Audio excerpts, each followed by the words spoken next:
അപ്പം നമ്മളിവിടെയാണ് പറഞ്ഞു നിർത്തിയത് ട്രൈറ്റൺ ലേക്ക്. അങ്ങോട്ടേക്കുള്ള വഴിയൊക്കെ സൂപ്പറാട്ടോ, നിങ്ങൾക്ക് ഇതിൽ കണ്ടാൽ തന്നെ അറിയാം, നല്ല രസമാണ്.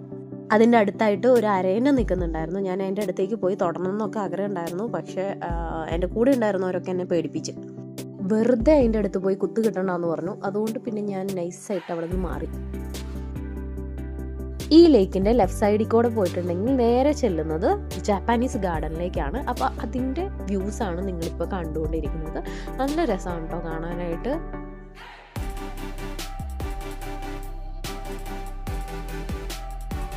പിന്നെ അവിടെ ഒരു വാട്ടർഫോൾസ് ഉണ്ടായിരുന്നു, അതൊക്കെ അവർ സെറ്റ് ചെയ്ത് വെച്ചേക്കുന്നതാണ്. പിന്നെ അതുപോലെ ഒരു ചെറിയ പോണ്ട് ഉണ്ടായിരുന്നു. പിന്നെ അതിൻ്റെ പുറത്തേക്ക് ഞങ്ങൾ കടന്നു കഴിഞ്ഞാൽ പിന്നെ നല്ലൊരു വ്യൂ പോയിൻ്റ് ആണ്. ചുമ്മാ സൊറ പറഞ്ഞിരിക്കാൻ പറ്റിയ നല്ലൊരു സ്പേസ് ആണ് അവിടെ വരുന്നത്. നമുക്ക് വിക്ലോ മൗണ്ടൈൻ നന്നായിട്ട് അവിടെ നിന്ന് കാണാനും പറ്റും. നല്ല രസമാണ്.